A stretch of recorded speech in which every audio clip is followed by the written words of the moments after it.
बच्चों, आज हम हिंदी व्याकरण का क्रिया पढ़ेंगे। बच्चों, क्रिया क्या है? क्रिया को पढ़ाने से पहले मैं आपके आगे कुछ वाक्य बताती हूँ।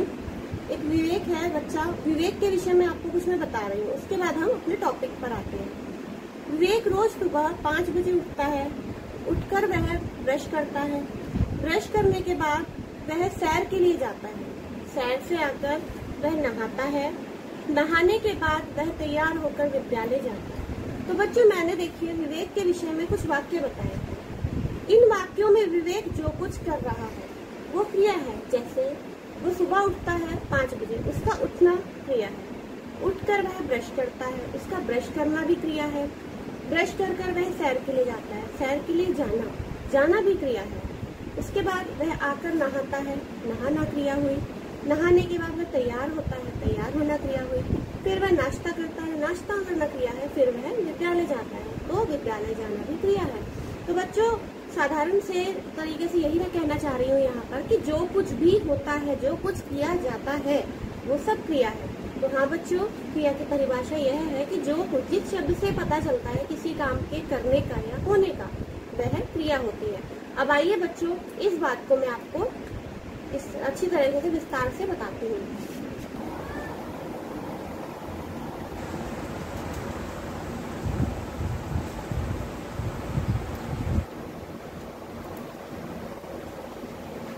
तो जिन शब्दों से किसी कार्य के करने या होने का पता चलता है उसे क्रिया कहते हैं। हाँ जी, फिर से एक बार आप परिभाषा देखें। जिन शब्दों से किसी कार्य के करने या होने का पता चलता है उसे क्रिया कहते हैं। देखिए बच्चों, यानी कि जब भी काम हम करते हैं या होता है, सब क्रिया, जैसे खाना पीना, खेलना, उठना, बैठना, पढ़ना, सभी क्रिया हैं। तो बच्चों, इसके बाद हम अब क्रिया, मुझे लगता है आपको अच्छी तरह समझ आ गई होगी, जैसे मैंने आपको उदाहरण बताए। अब हम क्रिया के भेद पर आते हैं। क्रिया के भेद, आइए बच्चों देखते हैं क्रिया के भेद। पहले हम पढ़ते हैं कर्म के आधार पर। क्रिया के भेद कर्म के आधार पर। यहाँ देखिए, सकर्मक क्रिया, जिन क्रिया शब्दों के साथ कर्म हो और क्रिया का फल कर्म पर पड़े। फिर से सुने, जिन क्रिया शब्दों के साथ कर्म हो और क्रिया का फल कर्म पर पड़े वो सकर्मक क्रिया होती है। जैसे मोहन गीत गाता है। अब यहाँ पे कर्म हो रहा है गीत, जैसे मोहन गीत गाता है। जिन क्रिया शब्दों के साथ कर्म हो। अब सकर्मक क्रिया को पहचानने के लिए बच्चों मैं आपको बता दूं कि मोहन क्या गाता है, तो उत्तर आता है गीत गाता है। जहाँ पे हम क्या कैसे करके प्रश्न करते हैं और उत्तर निकल कर आता है, वो सकर्मक क्रिया होती है। मोहन गाता है, अगर मैं बोलती मोहन गाता है, तो वहाँ पे कर्म नहीं है, यहाँ पे सिर्फ क्रिया है। और यहाँ पर गीत हो गया तो यहाँ कर्म भी है, तो यहाँ पे क्रिया का फल कर्म पे पड़ता है। मतलब गाता है तो क्या गाता है, गीत गाता है। तो यहाँ पर कर्म की प्रधानता है। तो ये जिन क्रिया शब्दों के साथ कर्म हो, क्रिया का फल कर्म पर पड़े, तो वो सकर्मक क्रिया होती है। जैसे मोहन गीत गाता है, यहाँ पे क्रिया का फल कर्म पर यानी कि गीत पर पड़ रहा है। ये है क्रिया का, सकर्मक क्रिया का भेद। अब बच्चों, सकर्मक क्रिया के भी 2 भेद होते हैं। यहाँ आ जाइए, देखिए, एक कर्मक क्रिया और दूसरा होता है द्विकर्मक क्रिया। तो पहले हम एक कर्मक क्रिया को पढ़ेंगे। जिन क्रिया शब्दों द्वारा क्रिया के एक कर्म का बोध होता है, क्रिया के एक कर्म का, जैसे दीपिका ने माला बनाई। माला बनाना, ये बनाई शब्द जो है बनाना से बना, तो बनाना क्रिया हुई। यहाँ पे क्या बनाया, माला बनाई। कौन सा कर्म किया, माला बनाने का। तो यहाँ पे एक कर्मक क्रिया हो गई। जिन क्रिया शब्दों द्वारा क्रिया के एक कर्म का बोध होता है वो हो गई एक कर्मक क्रिया। अब देखिए द्विकर्मक क्रिया, जिन क्रिया शब्दों के द्वारा क्रिया।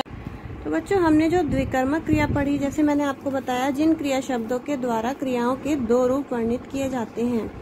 एक कर्मक में आपने देखा क्रिया का एक कर्म होता है, जैसे दीपिका ने माला बनाई। द्विकर्मक में 2 रूप दिखते हैं क्रिया के, जहाँ पे देखिए, जैसे उदाहरण से समझिए, माँ ने बच्चे को खाना खिलाकर सुला दिया। अब माँ ने 2 कार्य को किए, कौन सा, एक तो बच्चे को खाना खिलाया और दूसरा क्रिया कौन सी हुई यहाँ पे, सुलाने की। माँ ने बच्चे को खाना खिलाकर सुला दिया। तो ये होती है बच्चों द्विकर्मक क्रिया। एक कर्मक और द्विकर्मक। अब आइए कर्म के आधार पर क्रिया के दूसरे भेद यानी कि अकर्मक क्रिया पे। जिन क्रिया शब्दों के साथ कर्म न हो और क्रिया का फल सीधे कर्ता पर पड़े। बिल्कुल ठीक, जैसे सकर्मक में क्रिया का फल कर्म पर पड़ रहा था, अकर्मक क्रिया में कर्म नहीं होता है तो क्रिया का फल कर्ता पर पड़ता है। जैसे लड़कियां हंस रही हैं, अब देखिए यहाँ पे हंसने की क्रिया हो रही है और कौन कर रहा है, लड़कियां कर रही है, तो कर्ता यहाँ पे कर्ता है। तो अकर्मक क्रिया में जिन क्रिया के शब्दों के साथ कर्म ना हो और क्रिया का फल सीधे कर्ता पर पड़े। लड़कियां हंस रही हैं, देखो बच्चों ये हंसने की क्रिया हो रही है और यहाँ पे कर्ता कौन है, लड़कियां। बात किसकी हो रही है, लड़कियों की। तो ये हो गई अकर्मक क्रिया, क्योंकि यहाँ पे कर्म नहीं है। आपने सकर्मक क्रिया में देखा था कि मोहन गीत गाता है, यहाँ पे कर्म आ रहा है बीच में, क्रिया का फल किस पे पड़ रहा है, कर्म पे, कि वो मोहन गाता है, गाना क्रिया हुई और कर्म क्या हुआ, गीत। यहाँ देखिए अकर्मक में कर्म नहीं दिखा रहे, लड़कियां हंस रही हैं, हंसना क्रिया हुई और कर्ता कौन है यहाँ पे, लड़कियां। तो बच्चों ये कर्म के आधार पर क्रिया के भेद हो गए, सकर्मक क्रिया और अकर्मक क्रिया। मुझे लगता है आपको इतना अच्छी तरह समझ आया होगा। अब आइए रचना के आधार पर क्रिया के भेद पढ़ते हैं। रचना के आधार पर क्रिया के भेद। सबसे पहले रचना के आधार पर क्रिया का भेद, सामान्य क्रिया। जब वाक्य में एक क्रिया का प्रयोग हो तो उसे सामान्य क्रिया कहते हैं। जब वाक्य में एक क्रिया का प्रयोग हो उसे सामान्य क्रिया कहते हैं। जैसे वह गांव गया, क्रिया कौन सी हुई, गांव गया, गया जाने की क्रिया हुई। मैं एक अध्यापक हूँ, यहाँ पे हूँ, ये भी क्रिया है कि मैं अध्यापक हूँ शब्द सामान्य सी बात हो गई, जहाँ पे सामान्य बातें हो रही हैं। ये होती है पहली क्रिया रचना के आधार पर। अब रचना के आधार पर दूसरी क्रिया है संयुक्त क्रिया। अब देखिए दूसरी क्रिया है संयुक्त क्रिया। जब वाक्य में दो या दो से अधिक पदों वाली क्रियाओं का प्रयोग हो उसे संयुक्त क्रिया कहते हैं। यानी कि दो या दो से अधिक पद वाली क्रियाओं का प्रयोग हो तो उसे संयुक्त क्रिया कहते हैं। जैसे राजीव घर चला गया, देखिए यहाँ पे चला गया, जाने की क्रिया हुई कहाँ, घर। सोहन कंप्यूटर से पढ़ाई करता है, सोहन पढ़ाई करता है किससे, कंप्यूटर से। दो चीजें आ गई, एक तो पढ़ाई का करना, दूसरा किससे, कंप्यूटर से। तो ये दो या दो से अधिक पद वाली क्रिया हो गई, दो पदों वाली क्रिया हुई, तो ये आ गई आपकी संयुक्त क्रिया में। इसके बाद आ जाइए बच्चों, इसकी तीसरी क्रिया है रचना के आधार पर तीसरी क्रिया नाम धातु क्रिया। संज्ञा, सर्वनाम, विशेषण आदि शब्दों से प्रत्यय के योग से बनने वाली क्रिया को नाम धातु क्रिया कहते हैं। जैसे फिर से सुनिए एक बार, नाम धातु क्रिया संज्ञा, सर्वनाम, विशेषण आदि शब्दों में प्रत्यय के योग से बनने वाली क्रिया को नाम धातु क्रिया कहते हैं। संज्ञा आप जानते हैं, किसी व्यक्ति, वस्तु, स्थान, भाव आदि के नाम को कहते हैं सर्वनाम। संज्ञा के स्थान पर प्रयोग होने वाले शब्द सर्वनाम। विशेषण क्या होता है, संज्ञा या सर्वनाम की विशेषता बताने वाले शब्द विशेषण होते हैं। ये सब आप जानते हैं। प्रत्यय क्या होते हैं बच्चों, प्रत्यय आपने पढ़े हैं, जो शब्द के अंत में आकर, जो शब्दांश शब्द के अंत में लगकर शब्द का अर्थ में परिवर्तन लाते हैं, वो प्रत्यय होते हैं। तो इनमें प्रत्यय के योग से बनने वाली क्रिया, जहाँ पर प्रत्यय के योग से क्रिया बनती है, वो नाम धातु क्रियाएं होती है। जैसे ये लड़कियां बतिया रही हैं, ये लड़कियां बतिया रही हैं, यहाँ पे बतियाना, बत प्लस इया, बात प्लस इया, बात होती है, बात जानते हैं, बातचीत, बात प्लस इया, इसमें अगर इया प्रत्यय जुड़ गया तो ये बतिया शब्द बन गया। ये लड़कियां बतिया रही हैं, यानी कि ये लड़कियां बातचीत कर रही हैं। यहाँ पे क्रिया हो रही है बात करने की, लेकिन नाम धातु क्रिया कैसे हुई, क्योंकि बात यानी कि संज्ञा में ये या इया जुड़ गया तो क्या हुआ, बतिया, तो ये नाम धातु क्रिया हुई। नाम धातु क्रिया का कुछ और मैं आपको बताऊं, जैसे गर्म होता है, गर्म शब्द है, गर्म से बनता है गरमाना, हाथ से बनता है हथियाना। इस तरह से प्रत्यय का प्रयोग करके ये शब्द बनते हैं नाम धातु के। अब आइए बच्चों, अभी हम रचना के आधार के 3 भेद पढ़ चुके हैं। पहला हमने पढ़ा सामान्य क्रिया, दूसरा हमने पढ़ा संयुक्त क्रिया, तीसरा हमने पढ़ा नाम धातु क्रिया। अब हम पढ़ते हैं प्रेरणार्थक क्रिया। प्रेरणार्थक क्रिया क्या होती है, जिस क्रिया को कर्ता स्वयं न करके किसी दूसरे को करने की प्रेरणा देता है उसे प्रेरणार्थक क्रिया कहते हैं। यहाँ पर कर्ता सीधे सीधे नहीं करता है, जैसे अभी ऊपर हमने पढ़ा था कि राजीव घर चला गया, स्वयं चला गया। अब यहाँ पे क्या है प्रेरणार्थक में, कि वो स्वयं न करके दूसरे को प्रेरणा देता है, दूसरे से करवाता है। जैसे अध्यापक ने छात्र से पुस्तक पढ़वाई। अब अध्यापक ने छात्र को प्रेरित किया किसके लिए? पुस्तक पढ़ने के लिए। तो अध्यापक ने छात्र से पुस्तक पढ़वाई। अब बच्चों प्रेरणार्थक क्रिया के भी दो भेद होते हैं, प्रथम प्रेरणार्थक और द्वितीय प्रेरणार्थक। आइए प्रथम प्रेरणार्थक देखते हैं। जब कर्ता कार्य में संलग्न होकर प्रेरणा देता है। जब कर्ता कार्य में संलग्न होकर प्रेरणा देता है, जैसे माँ बच्चे को झूला झुलाती है। यहाँ पे देखिए माँ बच्चे को झूला झुला रही है। यहाँ पे माँ खुद कार्य में लग गई हैं, प्रेरणा दे रही हैं, झूला झुला रही हैं खुद से ही बच्चे को। जैसे आपने देखा माँ बच्चे को झूला झुलाती है।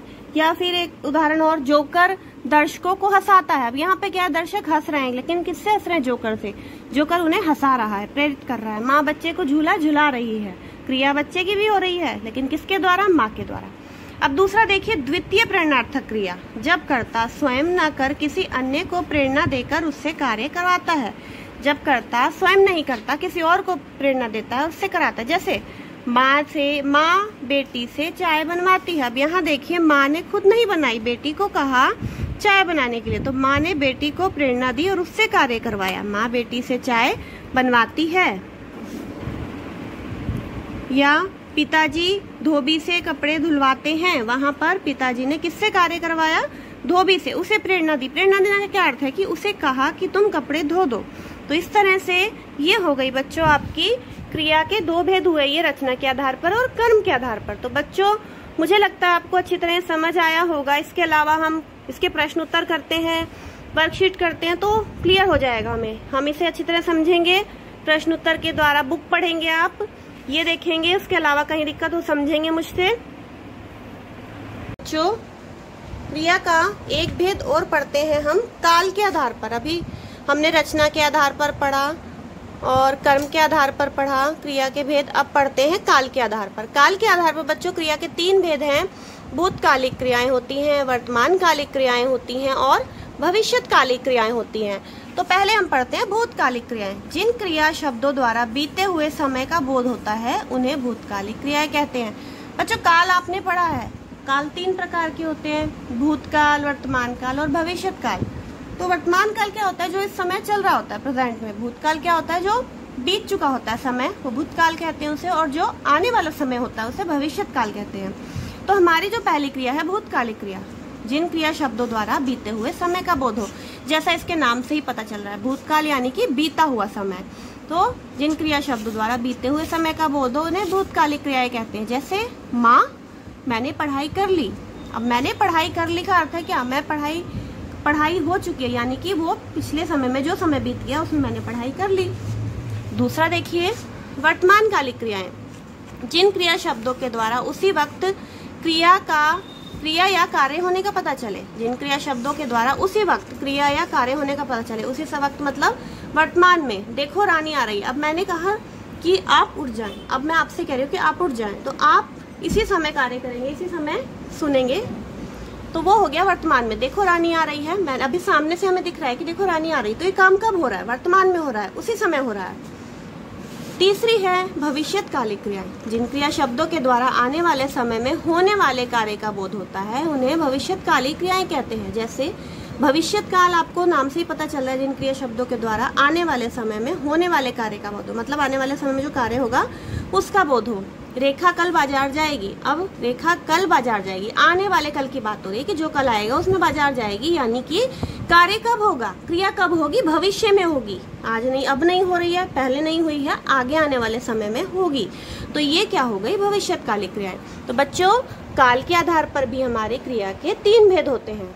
मुझे उम्मीद है आपको ये अच्छी तरह समझ आ गया होगा।